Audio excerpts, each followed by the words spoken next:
All right. May the Most High guide my mind, my spirit, my body, my language, and my speech as I approach unto you, his people. Today's date is October 22nd, 2022. Let's get started.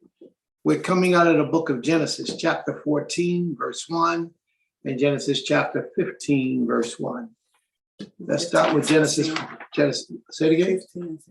I'm sorry. Genesis chapter 16, Genesis chapter 15, verse 1, and Genesis chapter 16, verse 1.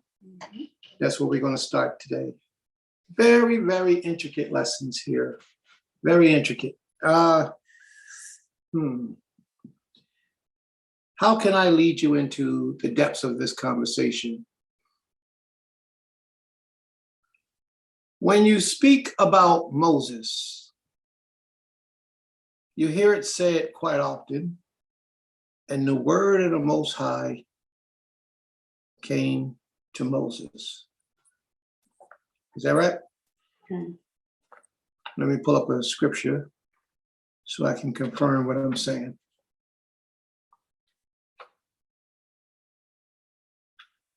The word of the Most High came to Moses.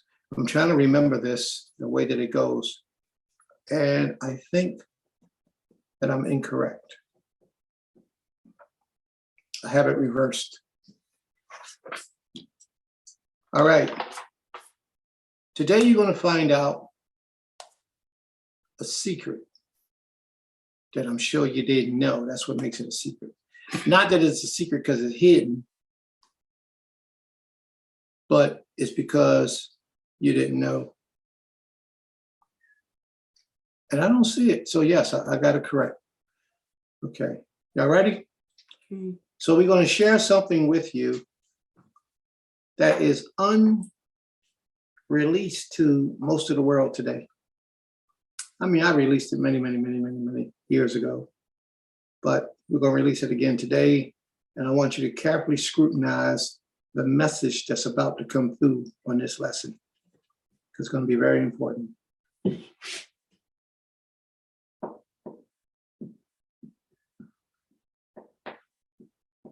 Is somebody laughing? Oh, that was a hard laugh. Must have been a real funny joke. Here we go. So where we at? Okay, I feel comfortable in teaching what I'm about to teach. All right, let's go forward. We're in Genesis, the 15th chapter. We're going to start at verse 1.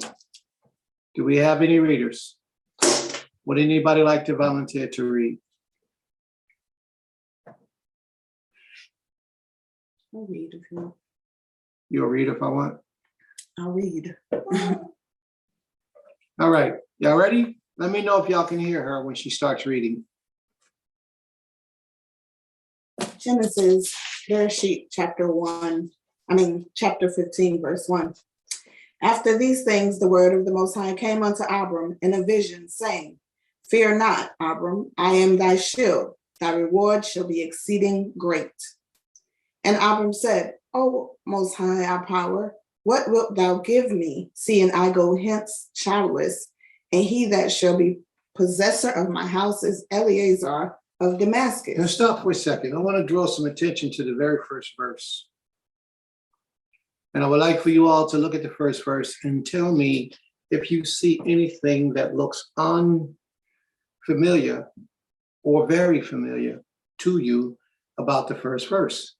It says, after these things, the word of the Most High came unto Abram in a vision, saying, Fear not, Abram, I am thy shield, thy exceedingly great reward. Does anyone see anything that stands out to them in that verse? Because often we read through things and we just read and we don't really understand what we're reading, or we don't pay attention to the careful wordings of the scripture. Well, it said in a vision, but then it said saying. What does that mean? Like when you picture or when you read the word vision, you're thinking something visually is happening. But then it says saying, like now someone's now speaking it. So why can't you be speaking in a vision? Well, it's just the way that it's written. It doesn't, Okay. it comes as if it's coming in as a vision, not as in someone's coming to speak to you. in a Okay. vision. Very good. But I want you to keep that in mind because I'm not saying you're wrong. My brother, Benjamin, Sister Abigail. To me, the thing that sticks out is when the Most High says, I am thy shield. So he's telling Abram, I've got you covered. I'm your covering, to don't fear anything. That's deep. And you know the word for shield is? Magen.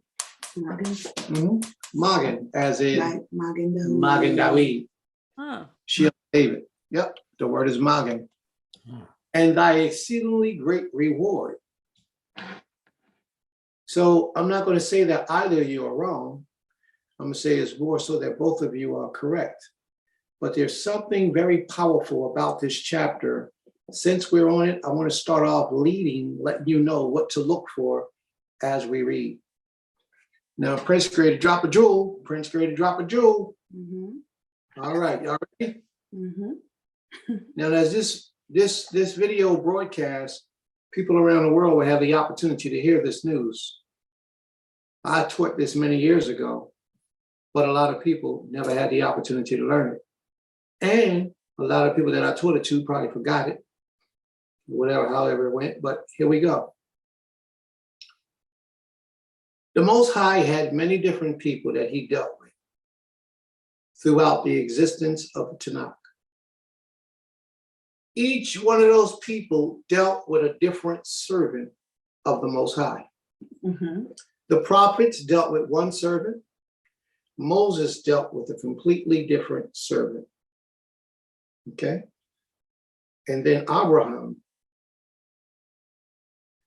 is going to deal with a servant unlike any other, except for Moshe and some of the prophets like Elijah. Mhm.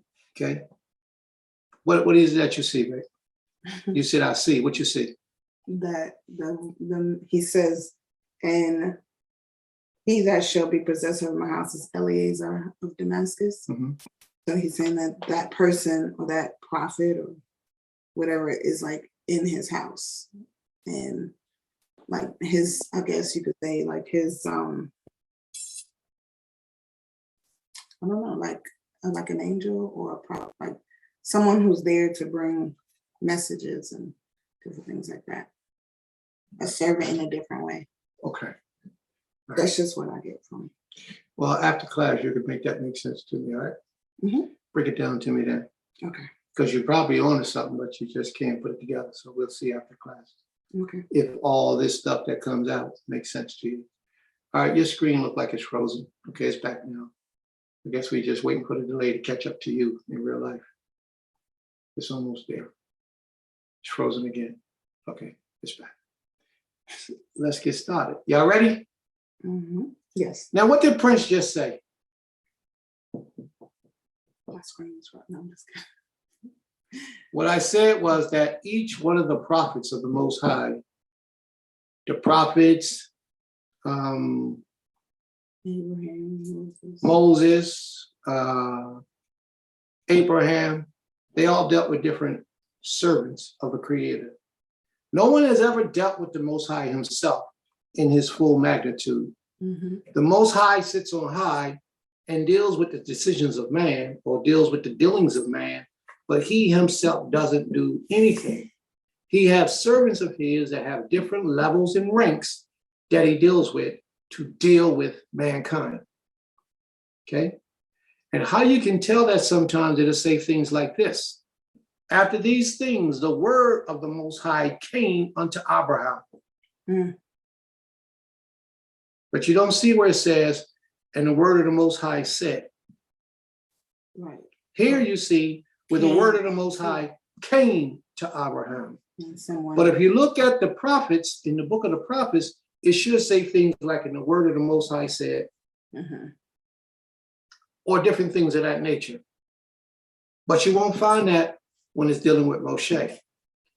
It won't say the word of the Most High dealt with Moshe or said something to Moshe.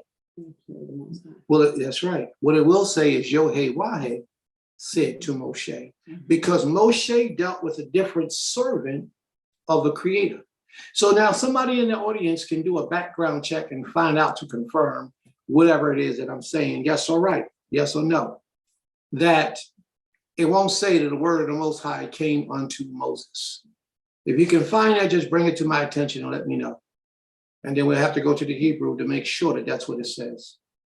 But if my memory serves me right, in this lesson that I'm sharing with you today, you'll find the word of the Most High spoke unto the prophets, but almost never will you find where the word of the Most High spoke to Moshe. Moshe. Always dealt with a different servant. And Abraham, in this particular verse, chapter, is going to deal with that elite servant right here. And I'm going to bring it out to you and let you see what it means. Are we on the same page so far, fam? Are there any questions before I move forward? So that means that we all on the same page. All right. Reader, start at verse 1 again, please. Okay. Verse 1. After these things, the word of the Most High came unto Abram in a vision, saying, Fear not, Abram, I am thy shield, thy reward shall be exceeding great. And Abram said, O Most High power, what wilt thou give me, seeing I go hence childless?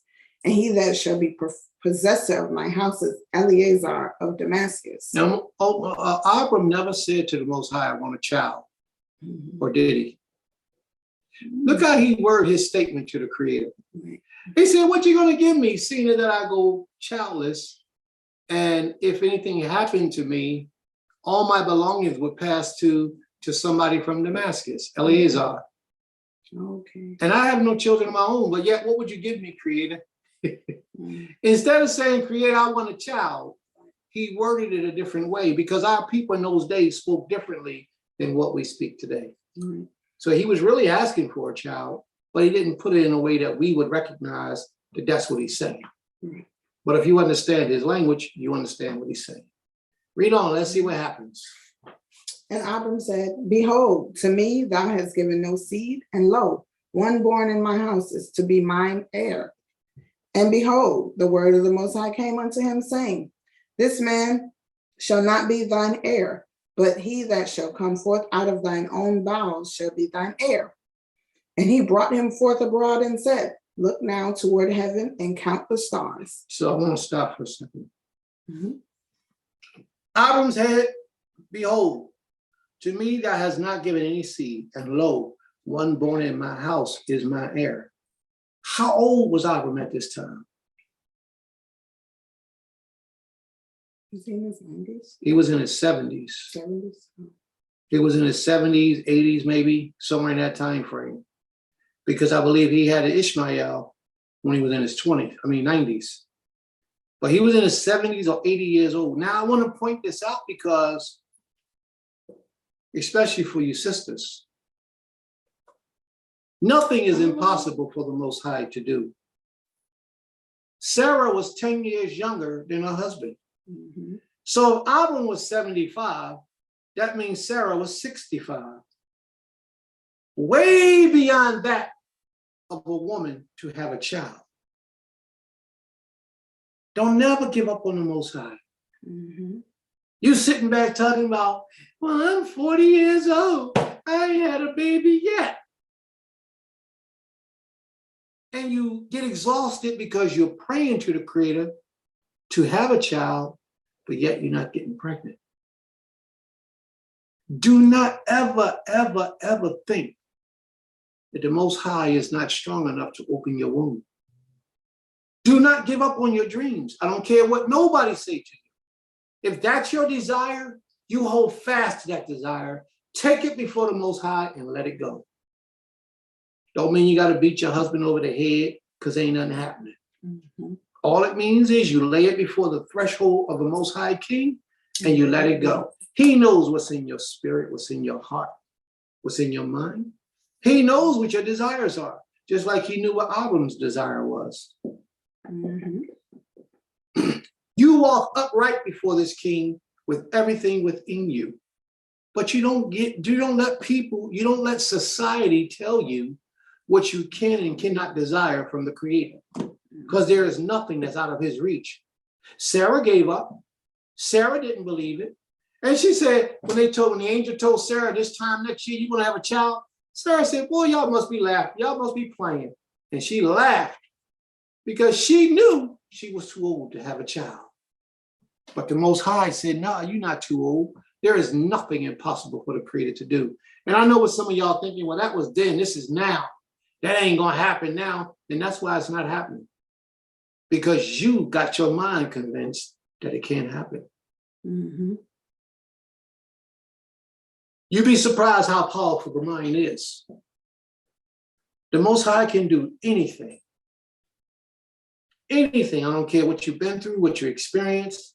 You take it before the great King, and if it is his will, he will give you your heart's desire in righteousness.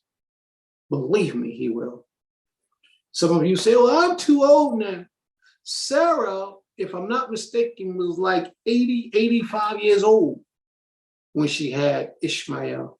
Sarah, 90. She was 90. Isaac. She was 90, so that's 20 years later when she had Isaac. And she thought it was an impossible thing. She thought it was impossible, but it wasn't. Mm-hmm. She thought it was so impossible that she heard the holy men of the Most High talking, and she laughed and giggled in the background. Like, y'all dudes crazy. I know y'all angels and all that, but can you imagine her, 90 years old, giving birth to a child? The Black woman's body is remarkable. Mm-hmm. We have to understand that. It is outstanding. It ain't nothing like any other person's body. The Black woman's body is remarkable. She don't even know it. Especially if you eat right, exercise, and take care of yourself. There is nothing prohibiting you from being a vessel of the Most High to bring forth seed. Mm-hmm. Now, you know, she was way past her days. Well, You know? back then, we don't know. It could have been longer. However it goes, we know ordinarily she's way past that days of her being able to produce child. Mm-hmm. And we know that she thought it too. Because she said, how is a woman so old as me going to bear? Y'all kidding. Huh? Y'all better get out of here. So let's read on and let's see what's happening. All I want to do is I want to give you all sisters confidence in knowing that the Most High is the King of doing the impossible thing. Don't never give up. And just because it hasn't happened, don't mean that it won't happen. Think about this for a minute. Abram is 75 years old, and he has no son, and he is a servant of the Most High. Mm-hmm. 75 years, and the Most High never rewarded him with a child. Think about that for a minute. So you got what? You 20 years old, you 30, 40 years old, you're 50 years old even, and you don't have any children, but do you want children? Or have you given up on the ideal of being able to produce children? Because society says, well, did you go and see what the Most High had to say? Mm-hmm. You understand what I'm saying? Mm-hmm. So let's see what happens. Read on, please. 5, verse 5. And he brought him forth abroad and said, look now toward heaven and count the stars, if thou be able to count them. And he said unto him, so shall thy seed be. Now stop for a second. The Most High told Abraham to do something really important, but I'm going to ask you why. He said, look to the heavens and count the stars.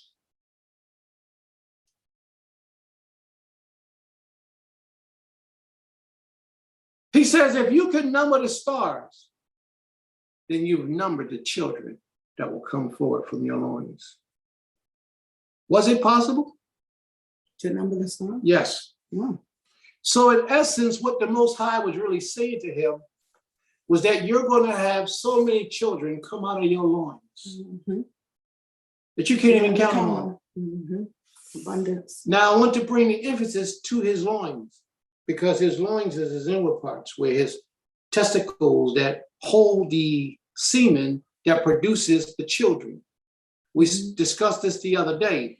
One orgasm from a man controls billions and billions of life cells. And within each one of those life cells that stimulate the egg, within each one of them is billions of life. So when that one child that was born, when the man released that semen, and out of all those billions that he had, one sperm cell reached the egg and fertilized the egg. But within that one sperm cell, there was billions and billions and billions and billions of life forces within that one sperm cell. Correct.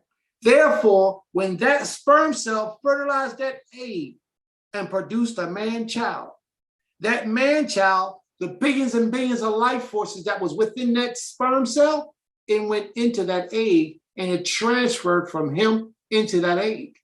And this is how a man becomes a part of his genealogy down, down, down, down, down throughout history. This is why your spirit can travel, because you're actually of the same entity. Do y'all follow me? Yes. This is some deep stuff when you really sit back and think about it. He said, look up into the heavens and count the stars. And if you can number them, which he knew it was impossible to do, Right. that's how your seed is going to be. Therefore, you're about to produce a child. And within one of those sperm cells that's going to fertilize that child, billions of sperm cells are going to go inside that child, billions is going to go inside of that child, billions is going to so on, and so on and so on and so on to 100,000 generations. How many descendants did that leave you? Too many. So he had his first son, which was Ishmael, who had sons, who had sons, who had sons, who had sons. There's a whole bunch of them. Then he had a second son, which is Isaac, who had sons, who had sons, who had sons, and was a whole bunch of them. And each one of those sons carried billions of children within their loins. Right. That's why if two men struggle together and the woman goes and put forth her hand and grab the other man by his life force, by his testicles, you are to cut her hand off. Why? Because she's impeding that source of life that that man utilizes or able to bring forward for hundreds and generations to come by having another child. So let's read on, please. Tell us where you at. Okay. I am at verse 6. Genesis. Genesis chapter 15, verse 6. And he believed in the Most High, and he counted it to him for righteousness. And he said unto him, I am the Most High that brought thee out of Ur of the Chaldeans, to give thee this land to inherit it. And he said, O Creator of power, whereby shall I know that I shall inherit it? Now, the Most High said, I'm going to give you this land to inherit it. Stand up here and look as far as your eyes can see.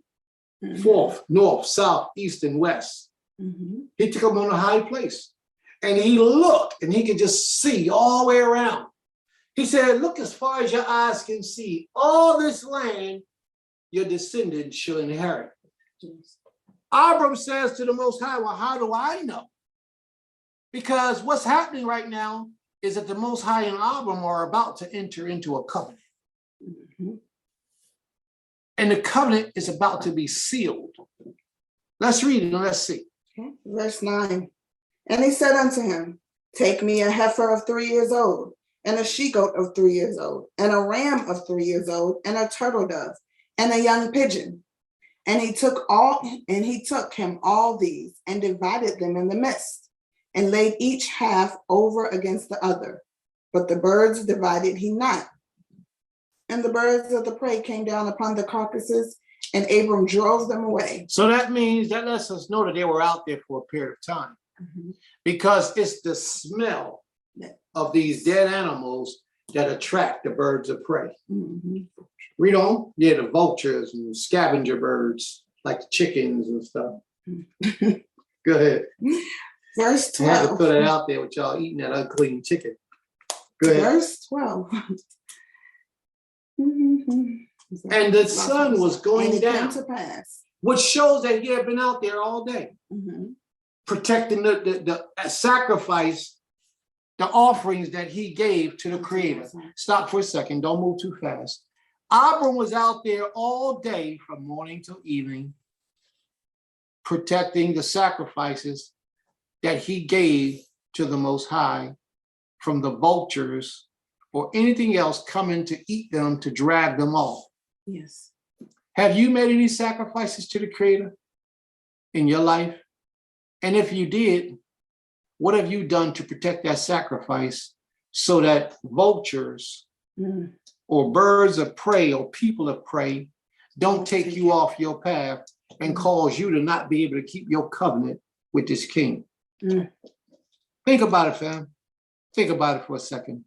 Have you promised the Most High anything? Mhm. Like, I'm going to serve you the best I can throughout my entire life. I'm going to be faithful and loyal to my husband.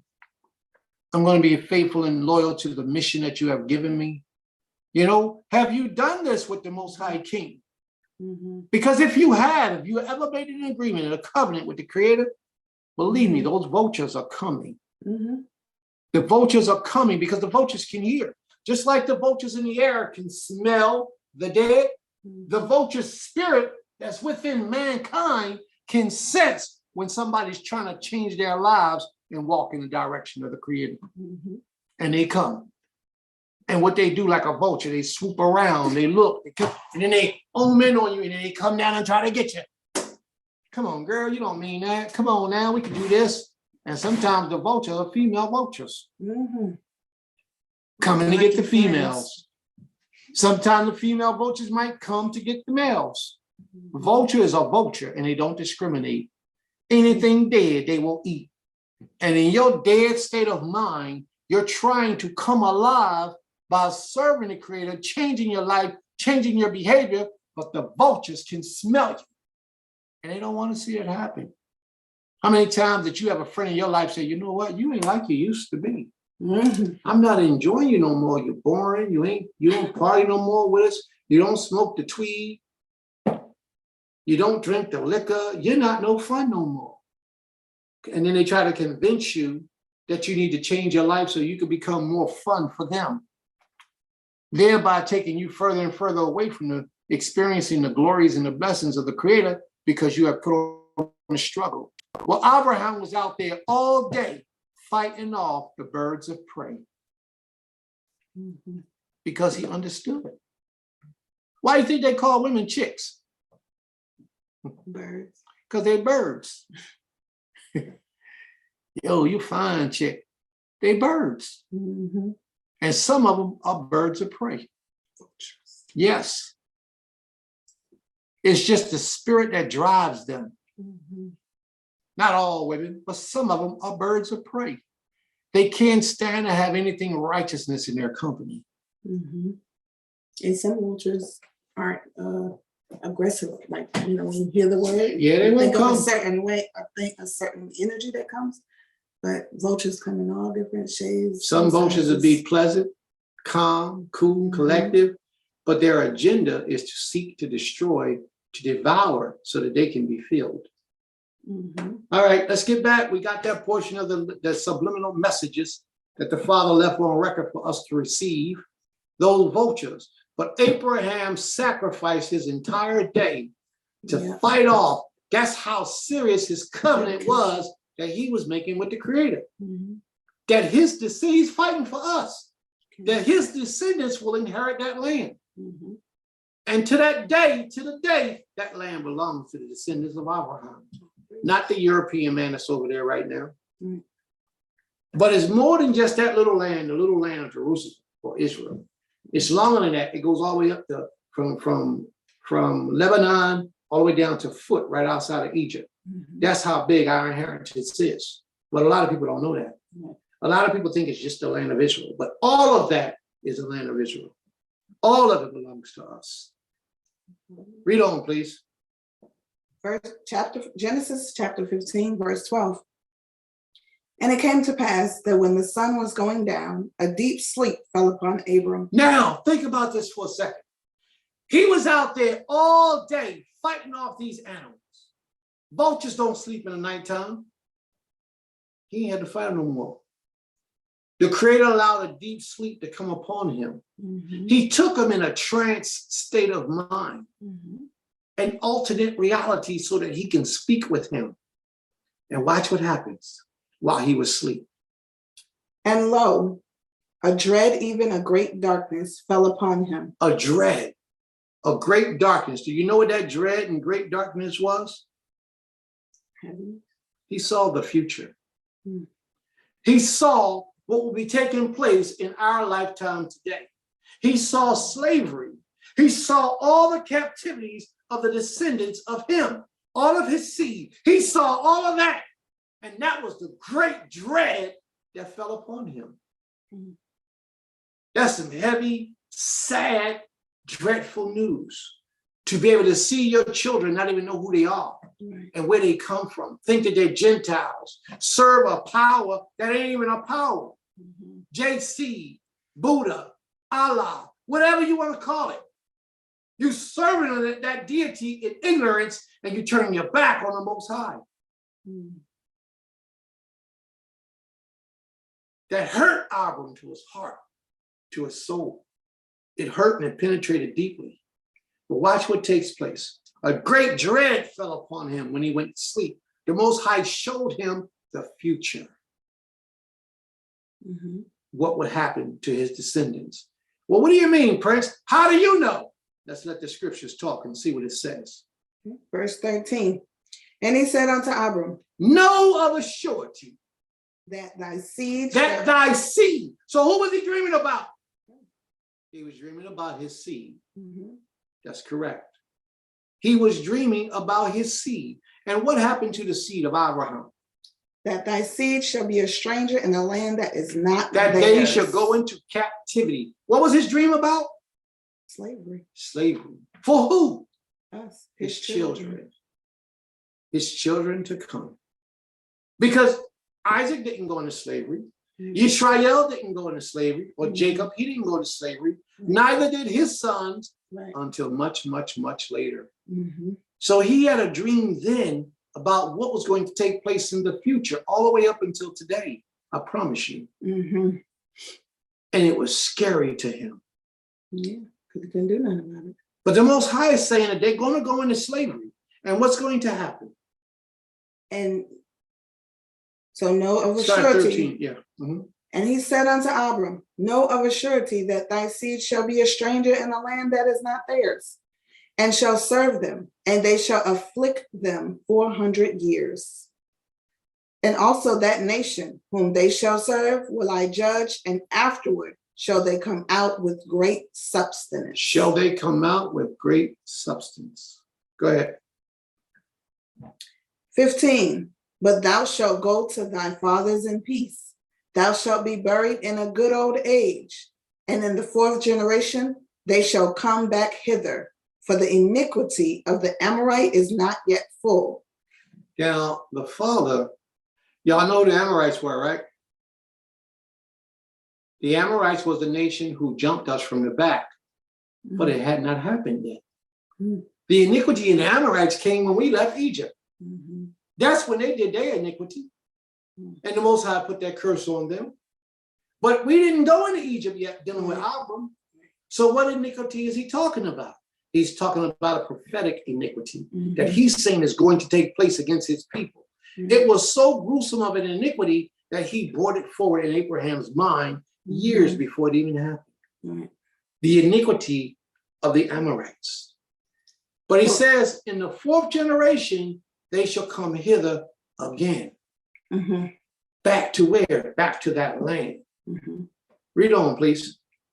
Because that was the covenant that the Creator made with Abraham, that he was going to preserve his seed, that his seed can go through the bondage and make it back.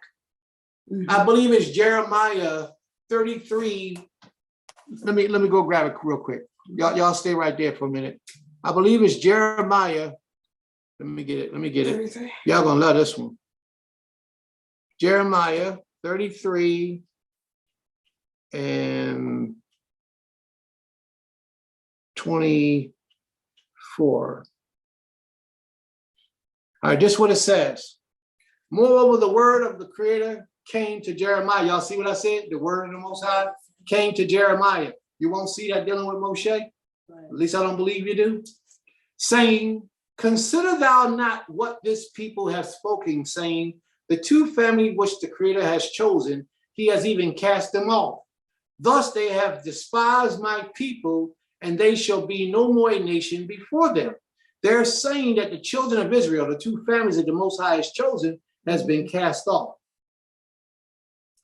Thus saith the Most High, if my covenant, what covenant is he talking about?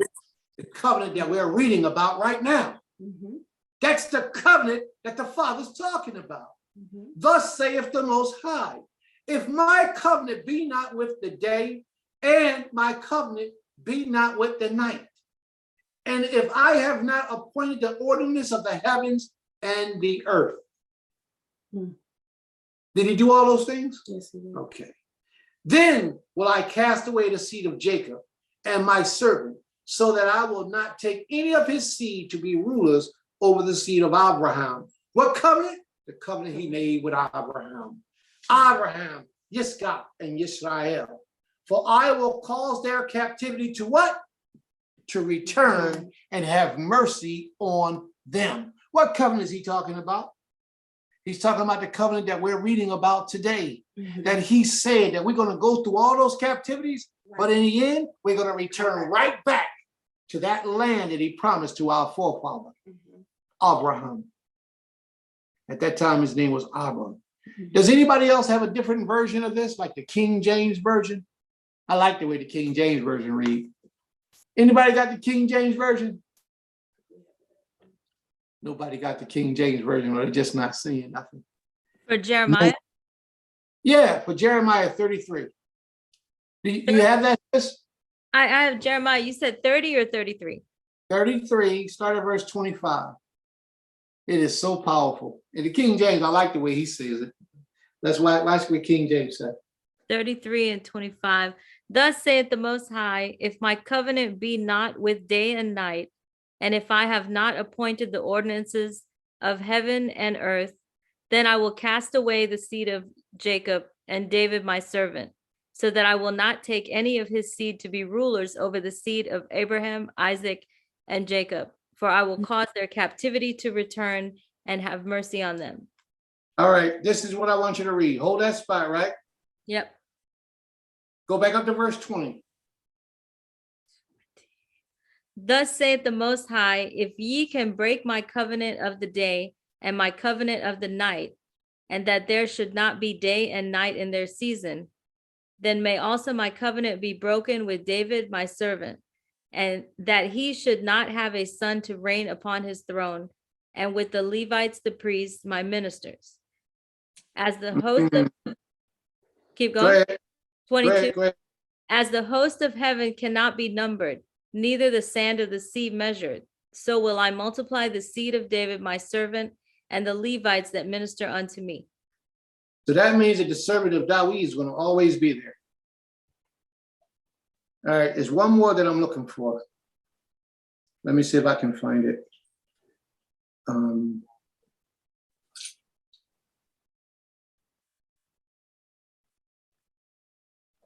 One more. Hold that book. Don't leave Jeremiah, please. That was 33, correct? Correct. Go to 31 and 30. Tell me what that says. Now I'm trying to go off memory, y'all, so forgive me if I ain't got it right. It's been a long time since I've revisited this portion. Jeremiah 31 and 30. 31 and 30, but everyone shall die for his own iniquity. Every man that eateth the sour grape, his teeth shall be set on edge. Okay, that's a good one, but that's not it.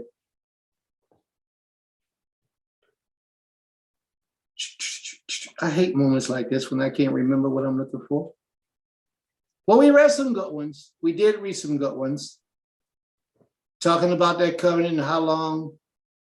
I just can't, I don't believe I can't think of where my 23. Oh, no, I don't. All right, let's go on with the class.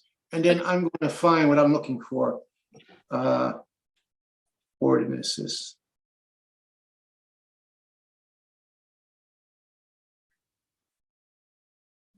It says something about, yeah, that's it. Yeah, 31 and 30. Jeremiah 31 and 30. Let's see what that says. That's what I just read, 31 and 30. But everyone shall die for his own iniquity.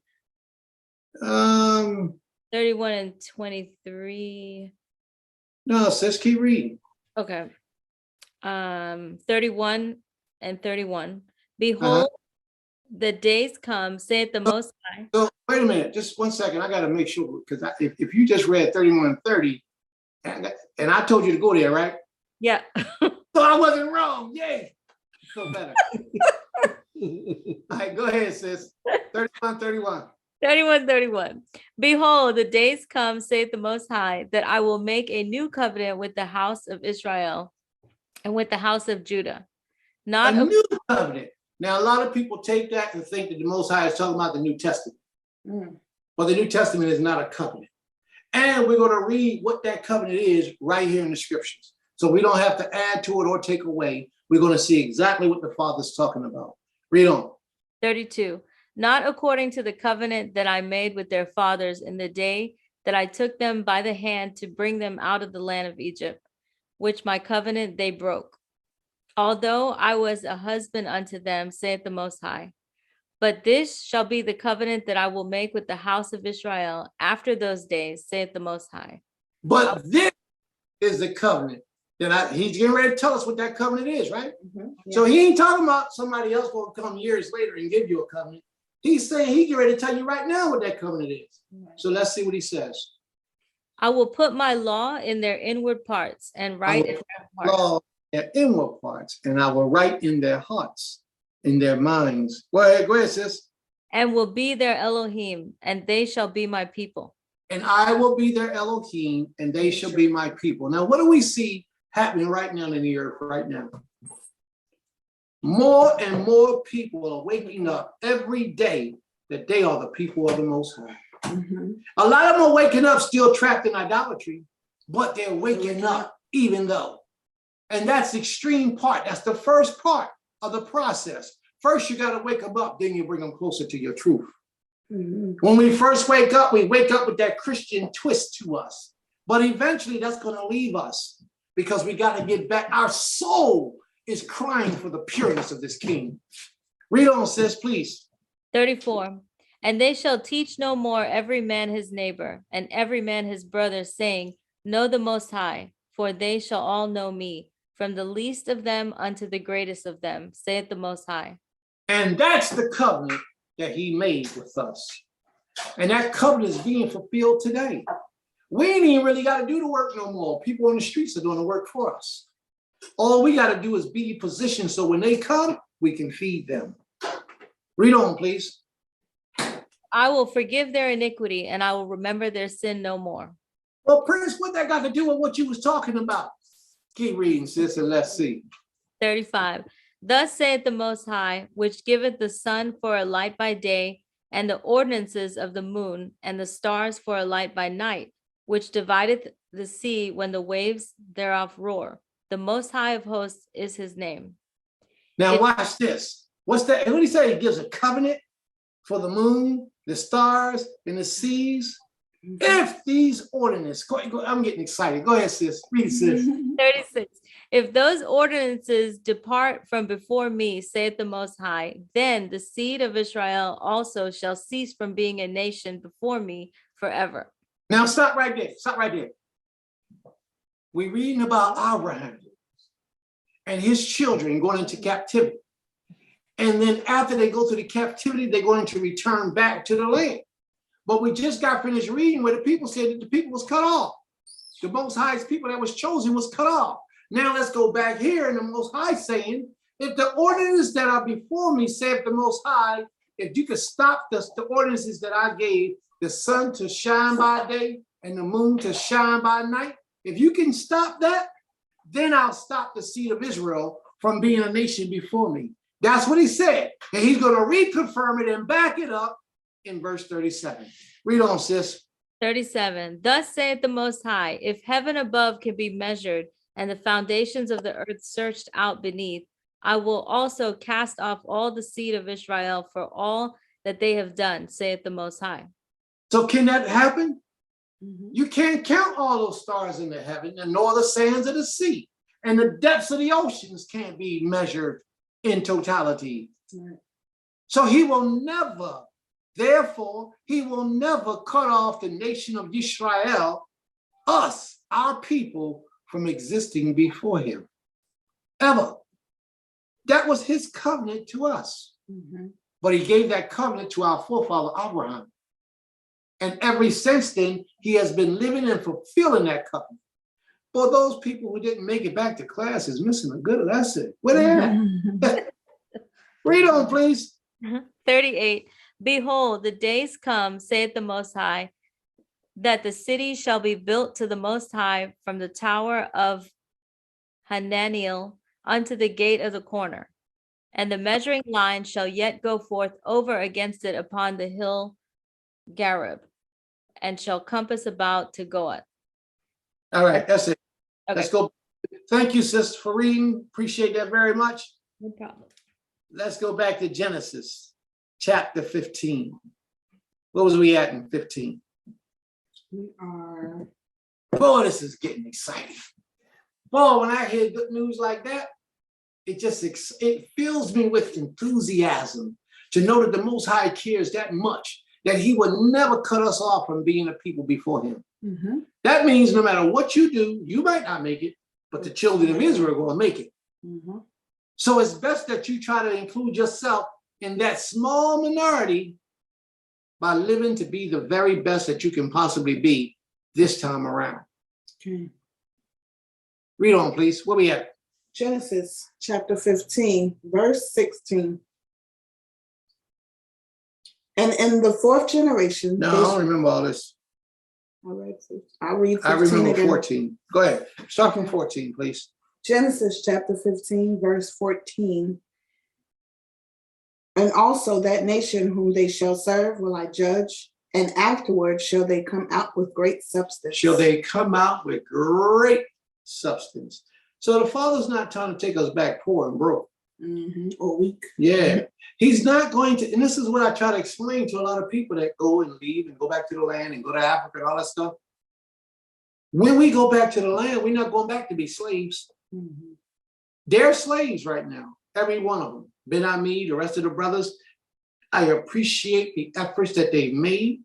I appreciate the strides that they made, all the hard work that they put in, and all that they had to endure. Mhm. I appreciate all that, but I always see that as the forerunners of the Most High doing his work. Mhm. Because when we go back, according to thus saith the Most High, we're not going back to be slaves. We're going back to rule. Mhm. Going back to rule.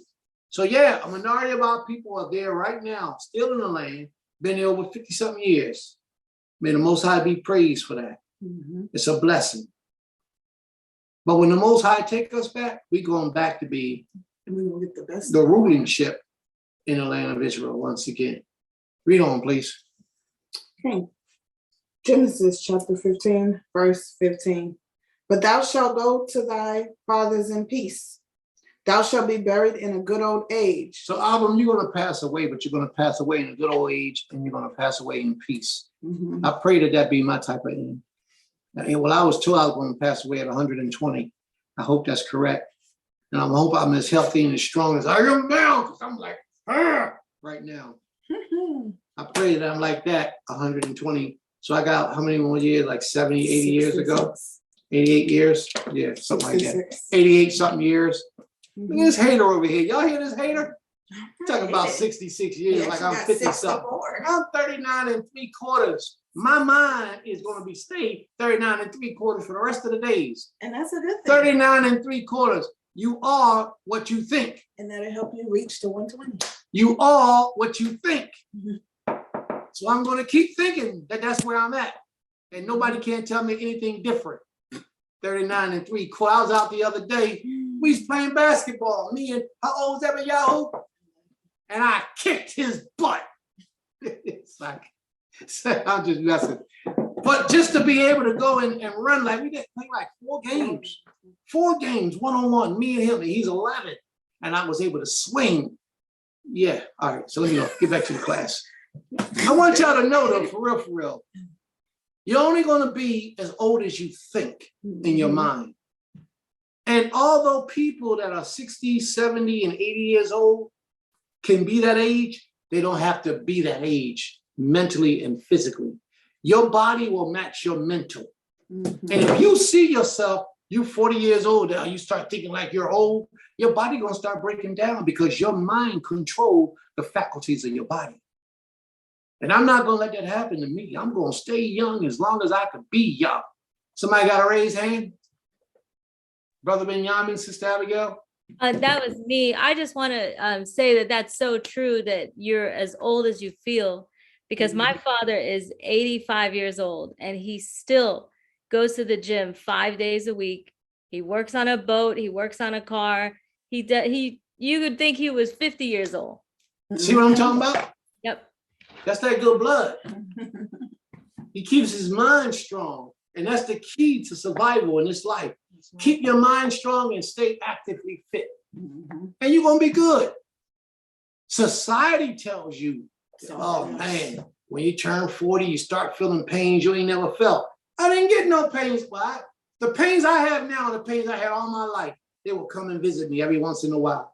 Every pain that I have right now has been with me all of my life, even since my 20s. Everything that I go through and experience. It's all about your mind state. Nothing, there is nothing new that takes place in my life that hasn't been with me for the last 20 something years. Well, I'm 39, last 19 years. All right, let's get back. But I'm saying this because, no, on the serious side of things, I need you all to become more ignorant of what society teaches and more cognizant of what the Most High teaches. Because the Most High will teach you powerful things if you just learn to read and listen. That's true. Don't never think that you're old. Look how old Abram is. He gave up. Abram said, I'm too old to be having children. I ain't got no children. All I got to leave back everything is to my children, to my servant, Eleazar of Damascus. The Most High said, no, man, you gave up. I didn't give up. You gave up. The Creator saying the same thing to us. We give up on him. He don't give up on us. Read on, please. Genesis chapter 15, verse 16. And in the 4th generation, they shall come back hither, for the iniquity of the Amorite is not yet full. Yeah, I remember reading that now. Go And ahead. it came to pass that when the sun went down and there was thick darkness. Now, here we go, y'all. Here go the sealing of the covenant. The sealing of the covenant.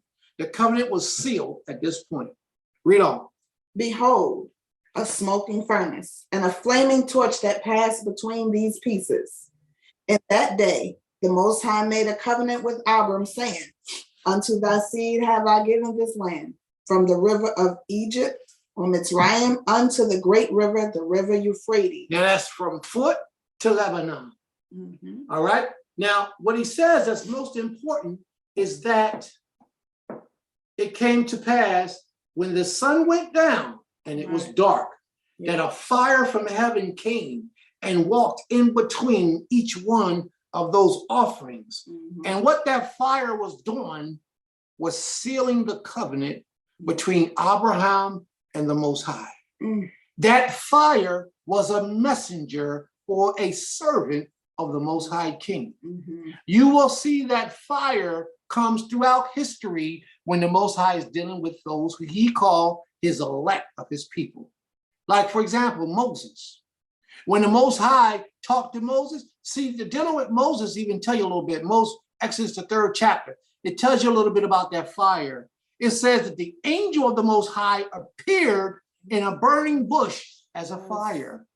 The word in Hebrew is Aish. He appeared in a burning bush as a fire. The angel, same thing that's taking place here. An angel of the Most High is within the fire because a fire is considered a messenger or servant of the Most High King. He came down and he sealed that covenant between Abram and the Most High. And what was that covenant?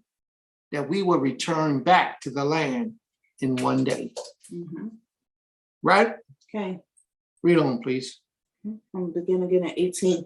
Genesis 15, verse 18. In that day, the Most High made a covenant with Abram, saying, unto thy seed have I given this land, from the river of Mitzrayim unto the great river, the river Euphrates, the Kenites and the Kenizzites, and the Cadmonites, and the Hittites, and the Perizzites, and the Rephaim, and the Amorites, and the Canaanites, and the Girgashites, and the Jebusites. All right. Thank you very much for that reading. Can we have a volunteer to read the next chapter, please? We're going to do 15 and 16 today, Creator willing. We have a volunteer for the next chapter.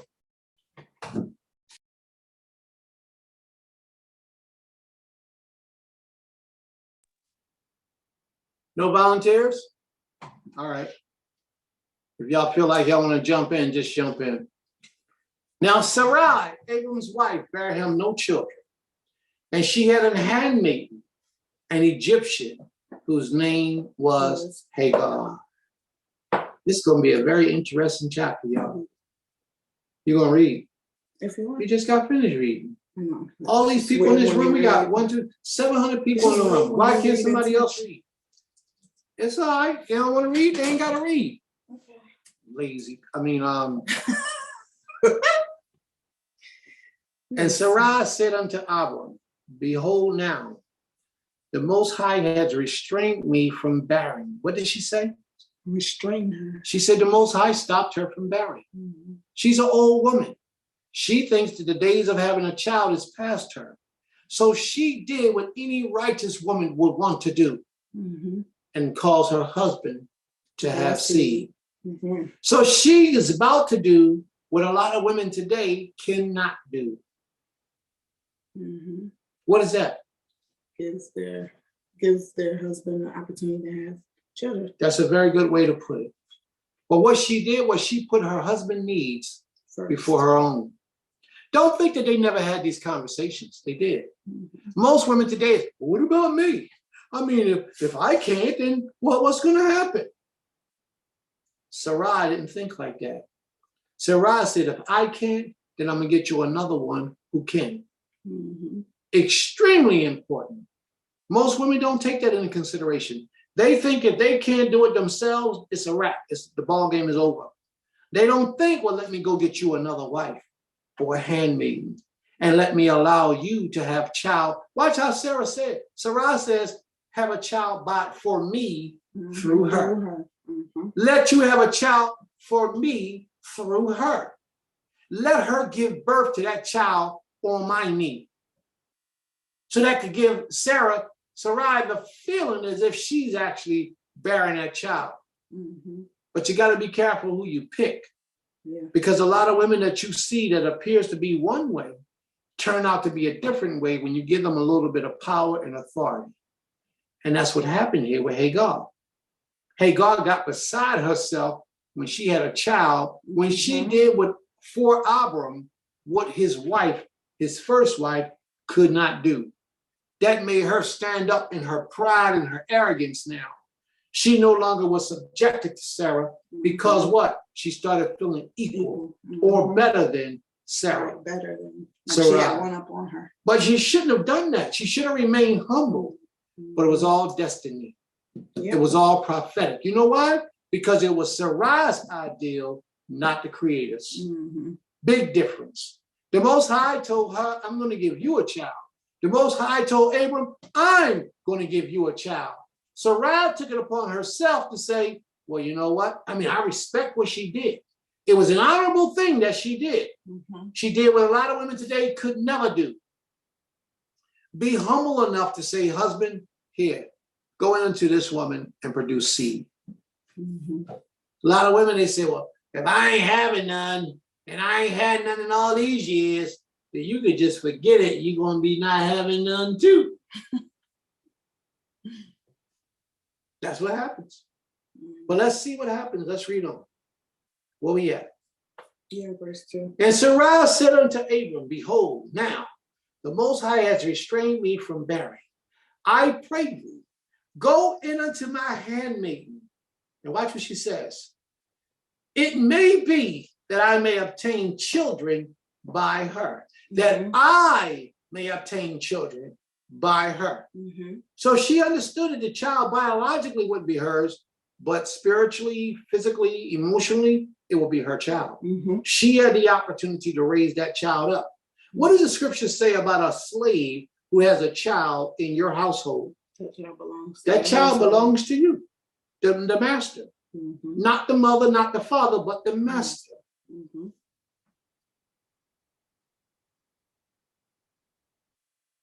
And Abram hearkened unto the voice of Sarah. I bet he did. Hagar was probably fine and looking all good, long, drippy hair, but Sarah was a knockout. So don't forget that. Sarah was a knockout. Believe me, the girl was old, still looking good. Believe me, she was. Hagar probably was looking pretty good too, because it didn't say the other time you're gonna see Abram, he gonna fight with his wife about decisions she made. But when she mentioned go into my handmaid, he ain't rebuttal. He didn't question it. He said, what? Okay. Bang. Next thing you know, here comes Ishmael. He ain't argue. She says, it may be that I may obtain children by her. And Abram hearkened unto the voice right away. Abram hearkened unto the voice of Sarai. And watch this, fam, because this is important.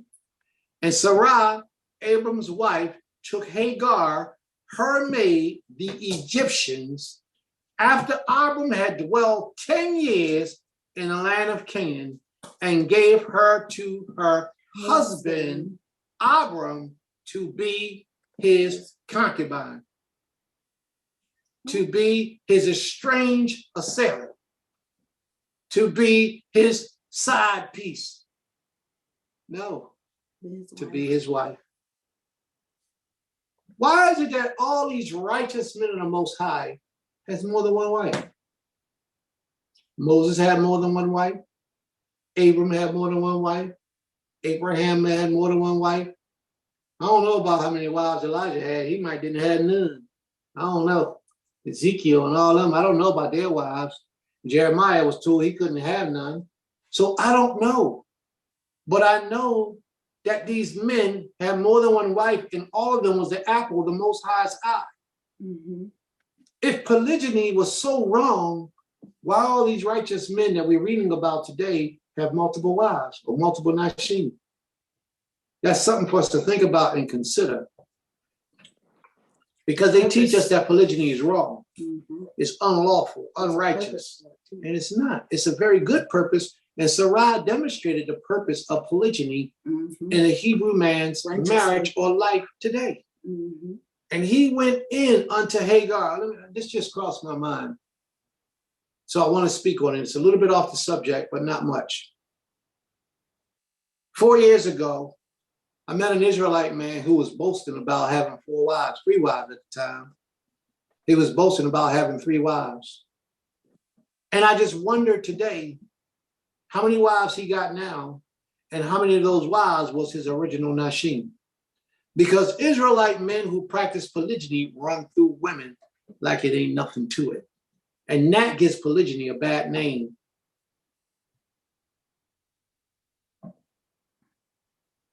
You follow me? This type of behavior gives polygyny a bad name. When every couple of years, I know one brother, he had multiple nashim. He ain't with none of them now. And he had two that he was with. The new one came in, kicked the first one out, took his mind where he wasn't a man no more. Now he's a sucker. I mean, he's what I say? I didn't say sucker, did I? Where he is less of a man, and she ran the household, and they packed up and moved to Africa. And I'll leave it at that. That's not how men are supposed to conduct themselves. This man has been a polygynous man most of his days that I've known him. He meets a woman that's stronger than him mentally. She subdues him and get him in a chokehold. He gives up his other wife and falls underneath of that chokehold and pack up and roll and do whatever that woman say. Mm. And that's bad. And I'm gonna leave it at that. I ain't gonna say nothing else about it. You figure it out. I'm gonna let it ride. Because Prince ain't gonna spend too much time talking about people. But that brother would. He'll spend all his time talking about people because that's what he do. Mhm. Spreading lies and rumors. Prince, get yourself together. Yes, sir. I'm gonna get it together. All right, we back. Mhm. All right. You know, at one time I wanted to be a surrogate mom. Surrogate mom, somebody who takes care of somebody else's child. You have to be carried a baby. No, the one that bring forth Oh, that carries the children. Oh, okay. for somebody else. Her tubes and her uterus, so she's That's not able deep. to. Yeah, that's deep. Surrogate mothers carry the baby for her. That's deep. Okay, that's a lot to think about. Mhm. I mean, just to have the type of mindset to care about somebody else that deeply that can't have a child, and you were willing to carry that child for them and then give it up to them Well, it's theirs. You're basically incubated. The baby is incubated into inside of you. Yeah, Yeah. from her, the woman who can't, her egg and his sperm, and you. The Oh, other it woman ain't is your just, egg at all? she's carrying their. So that's the doctors have to do that. Mhm. So the doctors take a fertilized egg and implant it inside of you, and you carry it. Wow, Mhm. it takes a lot to do that. Yeah, It does. that's deep. All right. Wow, that's deep. That's deep. Sure deep. It is. All right. Or Back to the book. And Sarah, Abram's wife, took Hagar, her maid, the Egyptian. She was an Egyptian, but that child was Hebrew. Because your genealogy has nothing to do with the lineage of your mother, as the Jewish, as the Caucasian, as the white man teaches. Your genealogy, your lineage has everything to do with the man that bare you, who bore you, who begot you. Mhm. You follow your lineage through the man, not through the woman. But the Jewish people, that's why they call Jewish, because they are like the Jew. Yeah. They're not the Jews. Jew is one tribe called Judah. And the Jewish were like Judah in so many different ways. They were like them by numbering the descendants by one relative, but they didn't use the man, they used the woman. Jewish law says if your mother is Jewish, then you're Jewish. If your mother ain't Jewish, you ain't Jewish. So your father could be a white man that they call Jewish, and your mother be an African-American woman, they would say you're not Jewish. So let's leave that alone. That's how bad the thing gets sometimes with people. And Abram, Genesis 16:3. This is only verse 3. Dad, Prince, you're moving slow. You're on 4. Okay. And Abram had dwelt 10 years in the land of Canaan and gave her to her husband.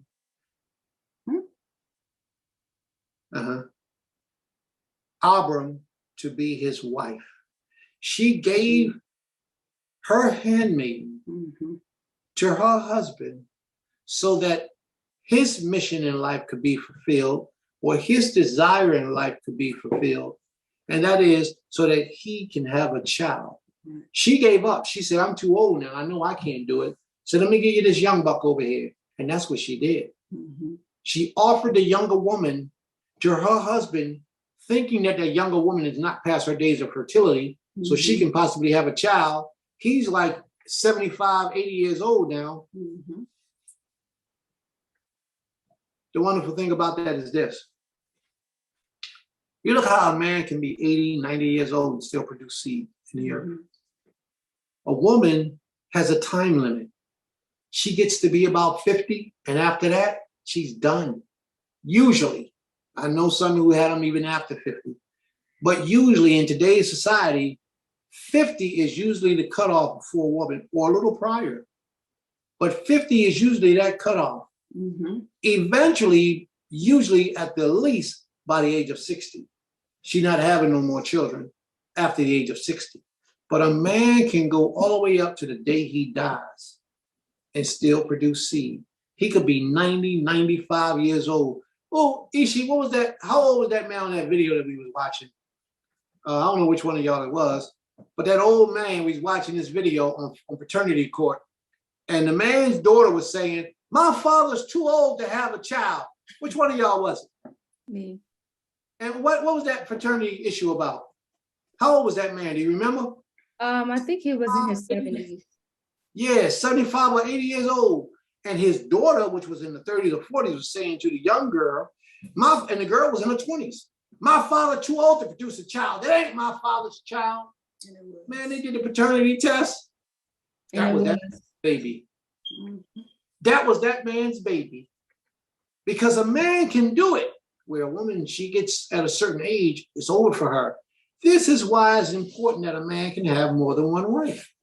Because it just may be that the woman can't reproduce. And if she can't reproduce, maybe the other wife can.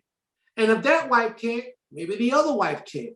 And if she can't, maybe the other wife can. But that man's opportunity is always there because he has more than one Isha. Mm-hmm. The Most High knows what he's doing. Sarah, who thought she couldn't have anymore, the Most High had decided she could. So never give up. Don't ever think that you can't because it don't seem to be happening.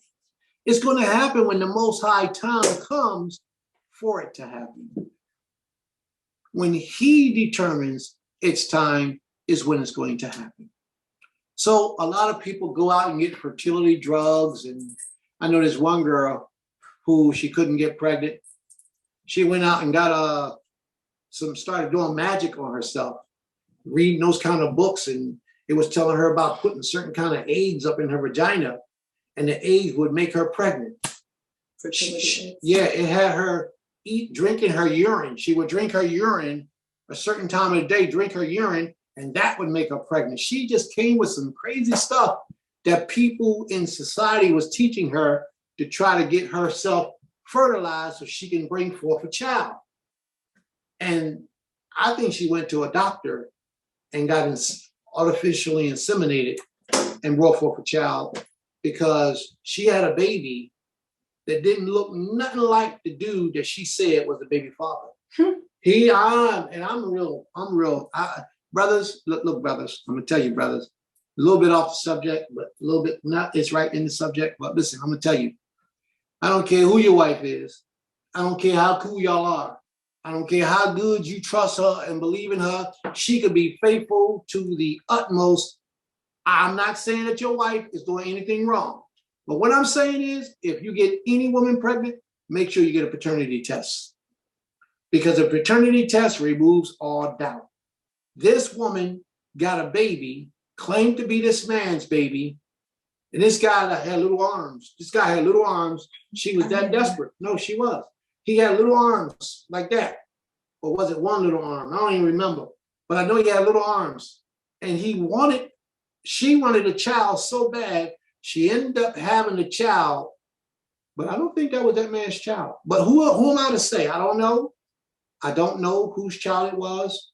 But it was a miraculous thing that this woman who couldn't have children for so long, all of a sudden popped up and started having children. Only one that I know of, unless she had another one sex. But she only had one that I know of. And the child was real bad. He was a real bad young male child. I don't know how he is now. He might be pretty cool now. He might have mellowed out, over the years as he grew up. But whatever. So anyway, go get that paternity test. And he went unto Hagar, and she conceived. And when she saw that she had conceived, her mistress was despised in her eyes. All her humbleness went away. Yep, all her humility went away. She began to think that she was better or equal to the original wife that brought her in as a wife. That became a problem for them. So they're going back and forth. And Sarah went unto Abram. She said, "My wrong be upon thee. I have given my maid into thy bosoms, And when she saw that she had conceived, I was despised in her eyes. The Creator judged between me and thee. Now they fighting. The women's in the household down. They're not getting along. There's a lot of contention going on. Mhm. And what did Abraham do? What did Abram do? And Abram said unto Sarah, behold, thy maid is in thy hand. Mhm. Do to her as it pleases thee. Mm. And when Sarah dealt hardly with her, she fled from her face. Sarah wasn't playing. Oh, my husband gave me permission to deal with you. But I want to bring out some points there. That was Sarah's handmaiden from the door. That was her maid. Mhm. She was subservient to Sarah from the beginning. Right. Then Sarah took her from herself and gave her to her husband as a wife. So that means Hagar got a little built up within her personality and her confidence and started slinging herself around, probably because Abram was spending more time in her bed than he was in Sarah's bed. And then what happened? Sarah goes to her husband and says, well, hey, husband, she ain't acting right. Why did she go to her husband? Why didn't she just bring her under jurisdiction on her own? She followed order. Because she gave her a position outside of her other position. Mhm. She elevated her within her household to a higher status. That status was wife.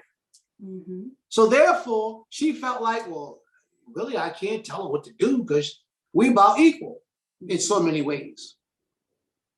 Abram turns around and looks at her. I respect Sarah for going to her husband to determine how to deal with her property or Hagar. Mhm. I respect that. Women today, they just get in arguments, they just fight, and they just don't get along, period. But they kept order. And Sarah was the first one to keep that order.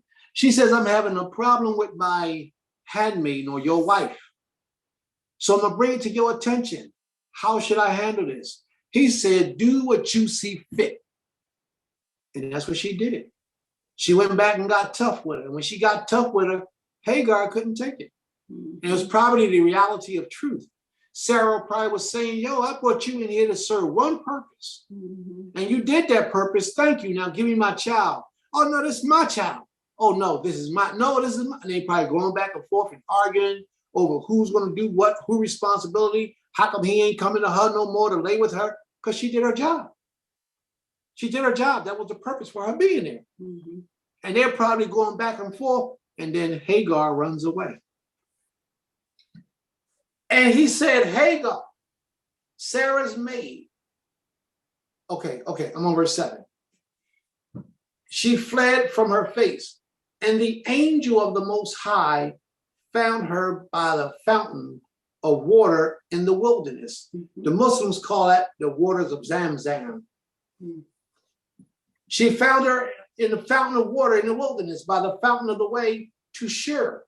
And he said, the angel said to her, now, why is an angel coming to visit an Egyptian servant? Because the Most High blessed her seed. Because she was joined to one of the most righteous men in the earth in those days. She married Abram. Mhm. So when she married Abram, that made her of Abram's nature.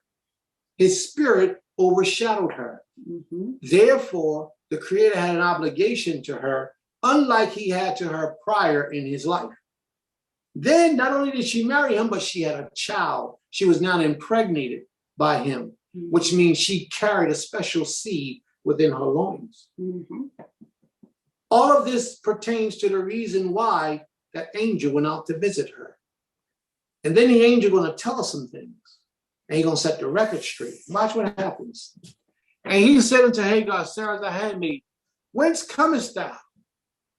And whither wilt thou go? And she said, I flee from the face of my mistress Sarai.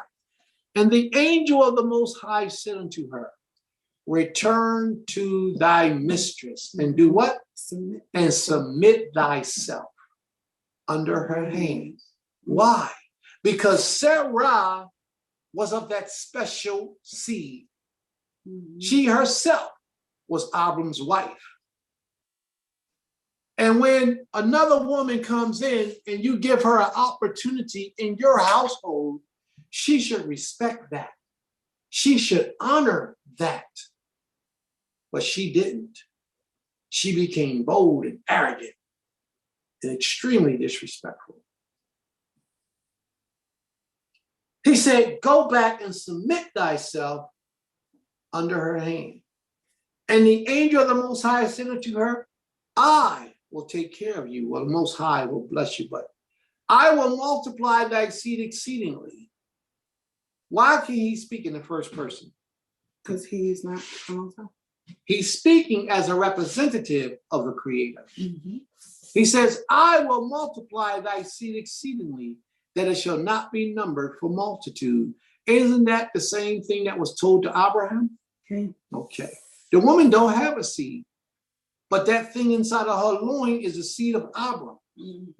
Therefore, the seed that she carries will be multiplied exceedingly in the earth. The woman don't have a seed. So he ain't talking about that woman's seed. He's talking about Abram's seed. That's right, the one that she's carrying. And the angel of the Most High said unto her, behold, thou art with child, and shall bear a son, and shall call his name Ishmael, man of El, because the Creator hath heard his affliction, thy affliction. And he shall be a wild man. His hand will be against every man, and every man's hand shall be against him. And he shall dwell in the presence of all his brethren. Now, you know what the strange thing about this is? Muslims today is at war with every nation. Every nation. So somebody tell you this Bible is phony, all they got to do is go read prophecies like this and know history. Almost everybody is at war with the Islamic people.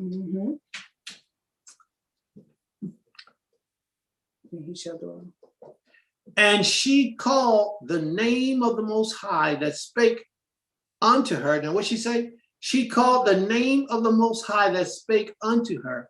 Wait a minute, I thought it was an angel speaking to her. It is. But she just said, it just said, and she called the name of the Creator that spake unto her, thou Elohim seest me. For she said, have I also here looked after him that seeth me? Wherefore the well was called Berlaharoi. Behold, it is between Kadesh and Bered. And Hagar bare Abram a son, and called his son's name, which Hagar bare, Ishmael. And Abram was 86 years old when Hagar begot Ishmael a son. How many years? That's right, 86 years old when he bore Ishmael. 86 years old, still producing children. Still producing children at the age of 86. Isn't that wonderful? But I want him to be able to play basketball with his father. I want to be able to ride bikes with his father. That don't seem to be an issue, do it? Nope. I want to see him climb mountains with his father. That don't seem to be an issue. Abraham took that young man, did what he can do with that young man, and at the age of 90 had another young man. 99. He was 99 when he had him? 99 or 100. And Sarah was 90? Yes. Yes. Okay. Had another young man at 100 years old and would go out with that young man, hunt with that young man, go sacrifice with that young man, and all types of things. When the Most High is blessing you, you get to see the longevity of time. That's right. He blesses you for that purpose as long as you're dedicating your life back to him. And he don't have a reason to call you off to the forefathers in the next realm of existence. As long as that ain't happening, he blesses you in this life. And he will prolong your days. And the children that you will have the benefit of doing exciting things with them as they grow, so you can teach them to be honorable young men and young women. Mhm. A lot of us don't know how important it is. But what I'll say to you is that usually when older men have children and they spend time with those children grow up on a more mature level, Mhm. more experienced They learn level the different. than the young children, than when two young people have a child. Mhm. They learn the wisdom of their parents. Yep. All right. Thank you all for coming in. Are there any questions at this time? Yes, Ishi. Your phone is on mute. There you go. Thank you. Thank you for the lesson, Ish. Back to chapter 15, talking about when the Most High said they will afflict them for 400 years. My question is, would that prophecy be about not only us, but maybe the children of Israel that like other slaveries that we've been through? Because one could argue that we are still being afflicted and it's been past 400 years. So it's kind of like, are we still being afflicted? Like, where does that 400 years stop? And then after the 400 years, it's like, we're kind of like, we're still dying on the street. So are we still being afflicted now? Like, what? Do you understand? You get my question? Yes. Okay. Answer that. I don't know the answer to that. I honestly don't. There's a lot of argument. There's another place that speaks about 430 years or 450 years of affliction, but I can't answer that. And neither do I attempt to answer it because I myself am not 100% clear on this. I know what it says. I understand what it says, but I'm not 100% clear on it. Because like you said, we've been here over 400 years now. Mhm. 400 plus. So does that mean that the Most High is going to gradually pull us out? Because he could have started that at 375. Mhm. And then by 400, we could have been walking home. So I honestly don't know. I don't debate these points with people. People bring it up, but I don't know. Maybe someone else has a greater understanding, or they think they have a greater understanding, and they present whatever information they want to present. But these are some of the things that I don't even bother to tackle because it's not made clear to me. If it's not made clear to me, I don't want to talk about it because I don't know what I'm talking about. All right. Okay, so would it be fair to, is it fair to say that this prophecy here is still about us in today's time, or was this prophecy more so about the slaveries that came shortly after this, that Did you just- lasted 400 The years? slaveries that came after this did not last 400 years. 70 years was the longest slavery I know that came after this, and that was to the Babylonians. Mhm. Every other slavery was shorter than that. Hmm. So that's the only thing I know of. I can't answer what I don't know. Neither will I attempt to, because I may confuse you. And I may say something that the Creator didn't authorize me to say. So I keep my mouth shut. All right. So I don't know which captivity. I do know that it's two captivities, but I don't know which one he's talking about. I don't know if he's talking about this one, and I don't know if he's talking about the one when we were in Egypt. Both of these places are spirit. This is spiritual Egypt. The other one is physical Egypt. In both of these places, we were over 400 years. And if you count the genealogies in the original Egypt, I don't know how many genealogy generations we were there, but that's a way to check it. All right. You said both of those slaveries, we were there over 400 years? Yes, I believe so. Or not over. The Egyptian captivity was for several generations. I don't know how long it was for. But this one, no, it was several generations. This one has been over 400 years. Okay, so the Creator said we should be there for 400 years. But it could mean the 410th year we're coming out. The 450th year we're coming out. But he did say 400 years. All right. All right. Is she? You have a question? I don't have a question. I was just more like, when I was reading this, and I liked what it said when he said, and the Most High said that he would bring us back with great substance. It made me think about like, even though that the slavery and everything that our ancestors went through and that we're presently going through, like he's bringing, like everything is building us, making us stronger, not even just physically, but mentally and emotionally, and even spiritually, because it's teaching us to lean more on the Most High and wait for his favor, and not just so that when we do return, it's like our memory, we'll have a remembrance of these times, but we'll also have the strength and everything that we went through to, endure because I know you said we're going to go back into our land, but we're going back into our land to build it back up as well. Because what the state that is in right now is in a defiled state. So it's like he's going to bring us out of our defilement to go and then help us to bring back the land that is our possession, to bring it out of its defilements. And sometimes you don't know how to do that unless you've been, drugged through some type of defilement or went through something to be able to, handle that job. So it just made me think about those things. It's a good point. It's a good point. Are there any other questions? Any other comments?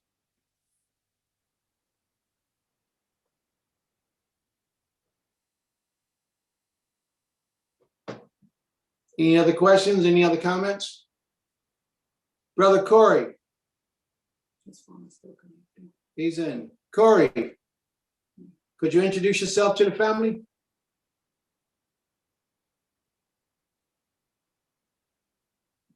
Brother Corey, could you introduce yourself to the family? Says that the audio isn't connected. Can't hear you, Op. We can't hear you. Okay. All right, that's fine. All right, do we have any other questions? Any other comments? If not, we're going to close it out. Quick question. Did we say that Hagar was a concubine? I saw that we said she was a handmaiden, but was she a concubine? Yeah, later on in scripture, you'll find, I believe it's written that she's a concubine. She was a concubine. So is there anywhere in scriptures that specifically says the differences between concubine and like a higher wife, if that has a name?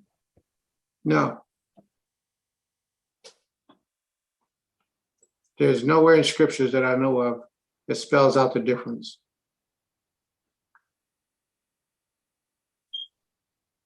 Okay, so but there is a difference, and we're kind of like gathering that from experience. Yes. From understanding. Oh, okay, I know what it is. Yeah, we gather that from experience. Shalom, my brother. His audio isn't connected. But that means he can't hear? Yeah, but he has to connect his audio. I don't know if he knows how. Okay. I'm sure you do. He be on a lot of talks. Okay. Yes. I don't know anywhere where it specifically says anything about that. And I'm actually looking to see if I can find where they call Hagar a concubine, but I don't see it. Yeah, I thought they was called her wife. Yeah, she is a wife, but she was also referred to as a concubine. Abram's concubine, Hagar. All right. So would you be able to let us know the difference between the two? That's Okay. basically my question. Like if the scripture doesn't say specifically what the differences are, how did we as man come up with, okay, here's the difference? Through the readings They're of, both, I'm sorry, and if they're both wives, then how do we come up with this one is higher than the other if they're both wives? That's my question. yeah, well, that's going to take a lot of research and presentation to explain to you, but I'll put it to you smallly in a nutshell. If you read all the history about a concubine throughout the scripture, you'll see that she always played the role of a servant wife. She was a full wife was never considered to be a concubine. What I mean by full wife, the first wife or a wife, the head wife was never referred to as being a concubine. You follow me? The concubine is referred to as a wife, but as a servant wife. She serves who? The concubine serves who? The family. Her job was to serve the family. Was she, so is a concubine always the head wife's handmaiden? She was. She was beneath the head wife in ranks of order in the household as far as being a wife. She was. Right. So she was a handmaiden. She was always a handmaiden to the first wife. Like that was, she was always a handmaiden. The first wife is a handmaiden.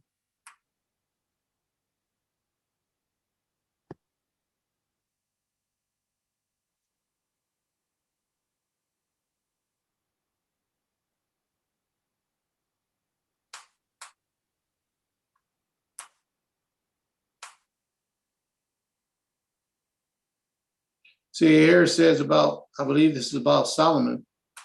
He had 700 wives, princesses, and 300 concubines. And each one of those had a different rank.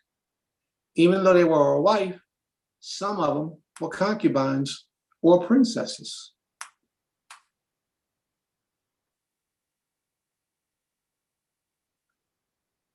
They called Keturah Abraham's wife. Abraham's concubine. But earlier, Keturah was a woman, I think it's in Genesis 26, that he took for a wife. Yes. But here in First Chronicles chapter 1, verse 32, they call Keturah a concubine. Now she was a replacement after Sarai had passed away. Man, put on a shirt, man.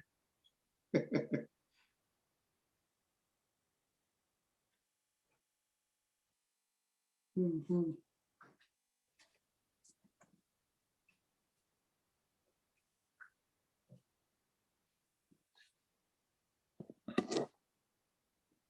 Got you. So all of those 300 concubines were handmaidens of the princesses.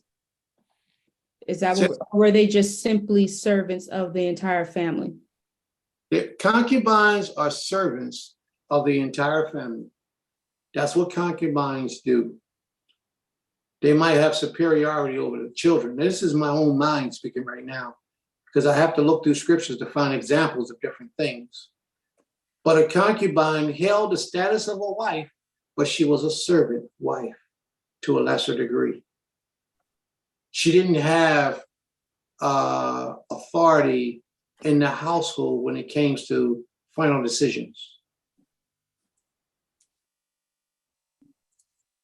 Okay. Now, today, a man might marry a concubine, a woman, and call her a concubine for different reasons. Like she could have been a woman that he found fault and error in, or she don't meet the standards, or she got a lot of children, and he feels like he's doing a favor for her in so many ways. So instead of him bringing her in and classifying her as a wife, he might bring her in and classify her as a concubine. You follow me? There are different reasons why Israelite men have concubines versus wives.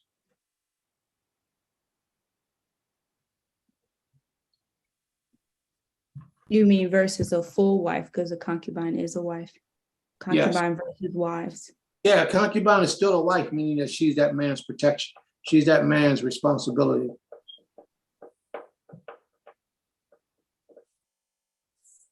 So yes.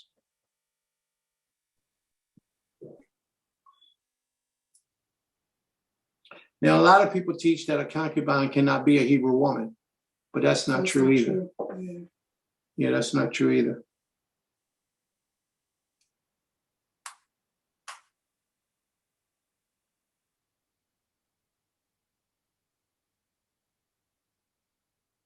And then a lot of people teach that a concubine is there for the purpose of sexual pleasure. of the man's sexual pleasure. Now, that can be a bondmaiden or concubine. Mhm.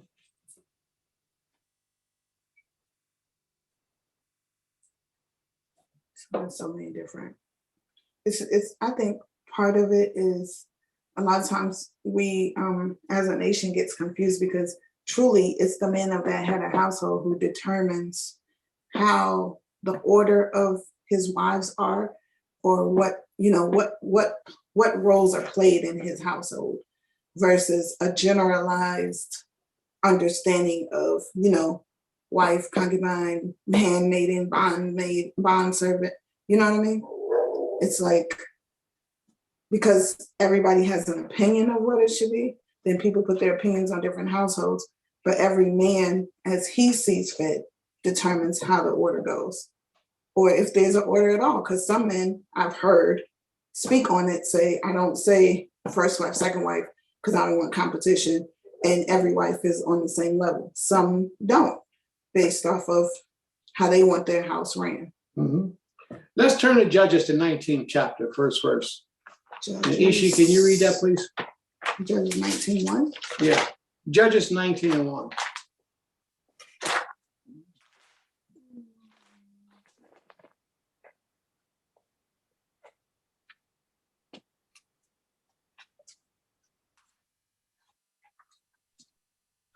Judges 19:1. And it came to pass in those days that there was no king in Israel, that there was a certain Levite staying in the remote mountains of Ephraim. He took for himself a concubine from Bethlehem in Judah. But his He took concubine, Concubine out of Bethlehem and Judah. More than likely, this concubine was an Israelite. Mhm. Oh, out of Judah. Uh-huh. Mhm. So he took him a concubine. Read on. Now, this is his concubine. It doesn't call her a wife. Read on. he took for himself a concubine from Bethlehem in Judah. But his concubine played the harlot against him and went away from him to her father's house at Bethlehem in Judah and was there 4 whole months. Then her husband arose and went after her to speak kindly to her and bring her back, having his servant and a couple of donkeys with him. So she brought him into her father's house. And when the father of the young woman saw him, he was glad to meet him. Now his father-in-law, the young Now, woman's who's his who? Father-in-law. father-in-law, Father-in-law, if a concubine is not a wife.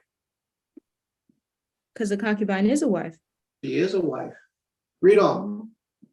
Now his father-in-law, the young woman's father, detained him, and he stayed with him 3 days. So they ate and drank and lodged there. Then it came to pass on the 4th day that they arose early in the morning, and he stood to depart. But the young woman's father said to his son-in-law, refresh your heart with a morsel of bread, and afterward go your way. So they sat down, and the 2 of them ate and drank together. Then the young woman's father said to the man, please be content to stay all night, and let your heart be merry. And when the man stood to depart, his father-in-law urged him, so he lodged there again.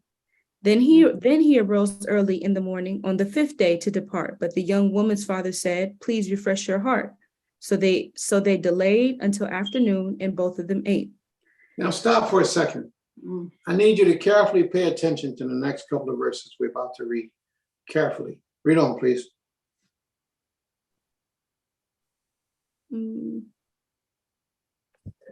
Oh, verse 9. Yes. Read on. And when the man stood to depart, he and his concubine and his servant, his father-in-law, the young woman's father, said to him, look, the day is now drawing toward evening. Please spend the night. See, the day. Stop for a second. He says, the day is now drawing toward evening. Please stay all night. Behold, the day groweth to an end. What does that mean? Explain that to me, Ishi. What does that mean? He was trying to get him to stay the night again. But what does it say about the day? The day is drawing to the evening. What does that mean? It's becoming the end of the day. It's becoming the end of that day. Mhm. Do everybody see that? He says that the day is drawing toward evening. And I ask you specifically because you don't have that much Hebrew knowledge in a lot of things that people debate about. So I asked you to get your honest opinion, and you brought it forward the very way it was supposed to be done. The day is coming to an end. People teach that a day begins in sunrise and that's it. The next time it is at sunrise again when it begins again. But right here we have that the day is coming to an end and is drawing toward the evening, which shows that the evening is the beginning of a day. You see that? The evening is the beginning of a day. But we have a lot of Israelites who don't believe that. There are a lot of Israelites who will argue and fight with you over these subjects. Read on, please. Look, the day is now drawing toward evening. Please spend the night. See, the day is coming to an end. Lodge here that your heart may be merry. Tomorrow go your way early so that you may get home. However, the man was not willing to spend that night. So he rose and departed and came to opposite Jebus, that is Jerusalem. With him were the 2 saddled donkeys. His concubine was also with him. All right, that's it. You don't need to read any further. I think that explains our point. The point being that this concubine, her father was considered this man's father-in-law. The only way he could be his father-in-law is if that man or that woman was actually his wife. So a concubine is a wife. It's just a wife of a lesser quality or a lesser title or standard. All right?